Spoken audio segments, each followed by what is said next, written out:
teachers can have 24/7 access to their targets. The classroom isn't limited to four walls. Social media adds another dimension. I think our teachers have to be very, very careful. As parents, we're mandated to send our children to school, and by golly, we want our schools to be mandated to protect our children while they're there. The moment that bell rings, your student steps into their school for one reason: to get an education. And on the front line are invaluable teachers. 99% plus of our teachers behave in a very moral and ethical manner. We entrust them with our children, but sometimes that trust is taken advantage of. We know how serious this issue is, but how prevalent is it really in our schools? It is of epidemic proportions. Educator sexual misconduct is one of the worst forms of child abuse that has gone unrecognized for decades. Terry Miller is president of Sesame, Stop Educator Sexual Abuse, Misconduct, and Exploitation. She joined us on Skype from Las Vegas. We have 1 in 10 children that are being affected by educator sexual misconduct between kindergarten and 12th grade.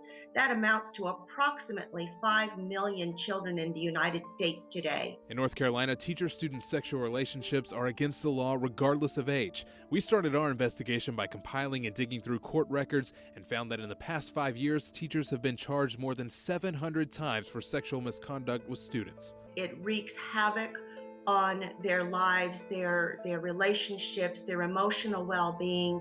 This is child sexual abuse and child rape. Miller says most of it is unreported, but the number of teachers in North Carolina losing their teaching license sheds new light on the problem. That number has doubled over the past 10 years to nearly 800 teachers, and more than 50% were because of inappropriate relationships with students. We took the issue to State Superintendent June Atkinson. School districts are becoming more and more diligent in reporting those offenses. But social media is blurring the lines between student-teacher boundaries. You know of any teachers who have personal Facebook pages who are friends with students? Yes, I do. So is it pretty common? Yeah. Pretty common. They interact with us through Twitter, Facebook. Students think that their teachers should be a really close relationship when in reality it's just school and that's it. Social media should be used for improving learning of students, not necessarily for making friends with students. Is there a state policy for all school districts to abide by? No, there's not a state policy. We depend on our school districts to develop those policies and also to enforce those policies. Are schools required to have a policy? No, it's not a requirement at the moment. Our goal was to go above and beyond to make sure our kids and our staff were protected. Lee County Schools was one of the first to put a policy into action, banning teachers from directly interacting with students on any social media site, with only 2 exceptions: if they're family, or they can use a school monitored system called Homebase. The purpose of the interaction should be educational based. There's no need to talk about other things. And I think if you look at some of the previous cases that have occurred, many of the cases developed with a very innocent beginning that developed over time on social media to a much bigger issue. When you're not face to face with a child, the boundaries are skewed. You're a teacher 24 hours a day, 7 days a week, and the rights of the students are protected 24 hours a day, 7 days a week. So even when you're on your own social media, you need to be real cautious with things that are stated.